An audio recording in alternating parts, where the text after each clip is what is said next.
Hello, this is Dr. Rosie Kuhn, and this podcast series is called Aging Like a Guru. Who, me?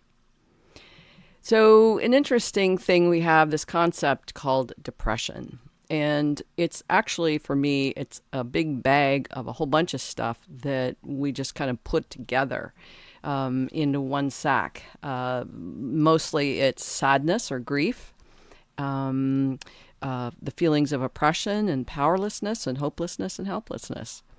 We don't want to think about that. We don't want to feel it. We don't want to do anything with it. And mostly what we do is we feel bad. We feel bad. Sorry to laugh, but it's true. We feel bad about ourselves and we make ourselves wrong. In essence, we self-deprecate. We punish ourselves. We say negative things to ourselves. We hurt ourselves. We abuse ourselves in either small ways or big ways. But the self-deprecation is what, in a sense, keeps depression where it's at. In a sense, the level of self-deprecation will create the set level of depression, if you will, of what you may be experiencing. Now, we think I'm depressed. Somebody says, I'm depressed. I'm going to go see my doctor and get some medication. What that does is it kind of just numbs the symptoms that you're already having. It's not that you become less depressed. It's just that you're depressed with medication. That's just what happens. So what the cause of the depression is this self-deprecation strategy where, because we don't know how to be with our emotional self, our human self, we tend to be mad at ourselves and angry and feel hateful even of ourselves. I hate myself sometimes that I don't know how to be with my anger, my rage, my loneliness, my isolation. My addictions, my eating, my desires. I don't know how to be with those things. And so rather than just going, well, I don't know how to be with that, I can learn and I can get some support. What we usually do is just beat ourselves up and then feel worse. And then we get to a point where we get less active, we get less thoughtful, we get less present in our life, and we become more numbed out. And then we go, oh my God, there's something wrong with me. I'm going to go get help. And that help, again, usually if it's in the form of a medication, it's going to numb the depression rather than just actually undoing what's there that's creating the depression.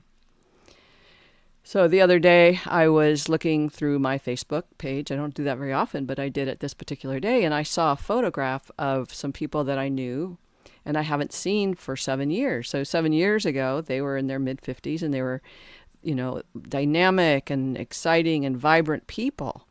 And this picture, 7 years later, is a picture of people who are 20 pounds over at least. The tummies have gotten big. They're in their chairs like, what's the point? And though they're smiling, there's a lack of vibrancy that I used to know that was who they were. And my first response was, I felt really sad. I thought, oh my God, is this what everyone comes to? Do all of us have to get roly-poly? Do all of us have to get heavy and just sort of a lethargic in our being? And so it made me aware of my own oncoming lethargy, if you will, on the oncoming of my own sense of, well, what's another couple of pounds? What's another, cookie? What's another hour in front of the TV? What's another day without walking the dog? It's so easy just to say that. What's another day without, living in my highest truth and my highest good? So sorry to laugh, but it's kind of funny, isn't it? We talk sometimes, most of you who are listening, you're of a spiritual nature. That's why you're listening to this. And you have a sense of walking your talk or talking your talk and saying, here's what's true for me. And I want to be aligned in integrity with my principles and my spiritual truths. And then we say, well, what's another hot dog? Or what's another, piece of toast? Whatever it is that is not in alignment with your highest truth, your highest good. And so every time we do that, we are making a choice that's not in alignment with our highest truth. We're not in integrity. And when we're not in integrity with ourselves, we're kind of breaking a promise. And when we break a promise, it's like, it hurts us. And it's just the way it is. It just, like if you break a promise to a friend, or you break a promise to a child or a partner, to anybody, they don't like it. And so when you break a promise to yourself, you don't like it. That's just, again, what is. So when I was looking at this photograph of these people I hadn't seen in a long time, I looked and it was like I was saying, so what are you thinking in the picture? Not as a judgment or as anything, but just a curiosity. What are you thinking that has you, in a sense, what my interpretation is, somehow they gave up. Somehow they quit wanting to be their best self, wanting to be the strength and the courage and the conviction of who they say they are. And so I'm looking at them in the picture and saying, so did you give up? Did you quit? Did you decide, well, what's the point? Like, what is it? And it's my projections, right? It's like I'm seeing this and I might have a total different response than to what they're actually experiencing and thinking and living. It's just a moment in time where I'm seeing something and I'm making an interpretation that impacts on me personally, emotionally, but also gets me to say, hey, what's going on here?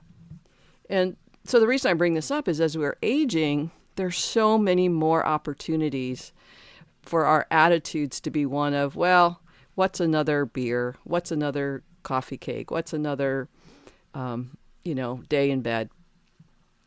And slowly we become this lethargic person, and our attitudes become one of not caring. And so slowly the self-deprecation increases, and our abilities to move, be mobile, it kind of decreases. And it's not that we can't, we just won't. We won't. So there's many times in this process of everyday life where we're at choice to choose to do it differently. Some friends of mine, my friend, I'll call her Carol, she saw this electric bike here on the island and she went, oh my God, I want one. And it's like, really? You really want that? She's a little overweight. She hasn't been very active. And it's like, you're just, do you really want that? It's like a $1,200 toy, basically. But she was really excited about it. And so she got it. And it was so fun for her that her husband decided to get a bike too. And so they both have these bikes. And the amazing thing is that they went from more sedentary, more not doing much, to actually getting on their bike every day, maybe twice or 3 times a day. Even just to say, hey, I want to go get a loaf of bread. And then they get on their bikes and they run to the grocery store and it makes them happy.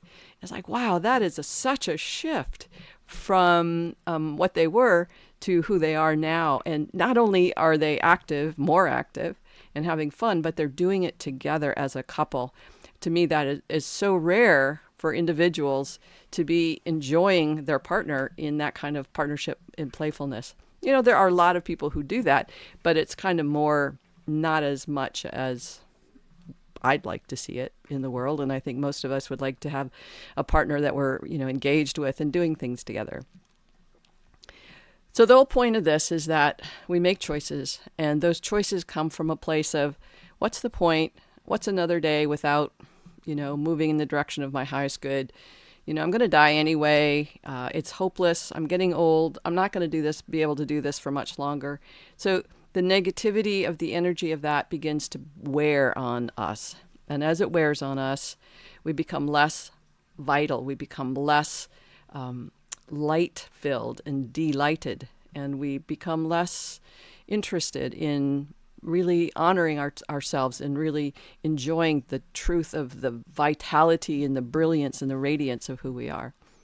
And so just today, asking yourself to look at all the ways, this is what I'm doing, all the ways that, or some of the ways, or even one way that you may be self-deprecating, where you might say, oh, it's hopeless anyway, what's the point?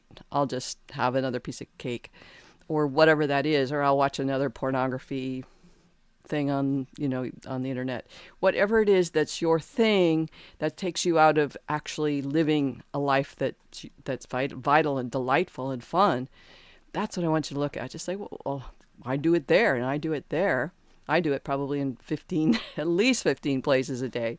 So to look at that then gives me more choice, so that as I'm aging, I'm not becoming decrepitude and depriving myself of vitality. I'm actually becoming more and more alive and able to do what makes me happy.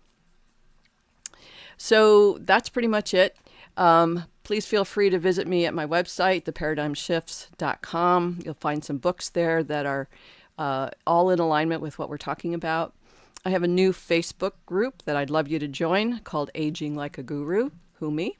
So feel free to come and join, and you'll find different articles, people talking about aging. And if you'd like to leave a comment or ask questions, that's a really, really good place to do it. All right, that's it for now. Big hugs. Thanks again. Bye-bye.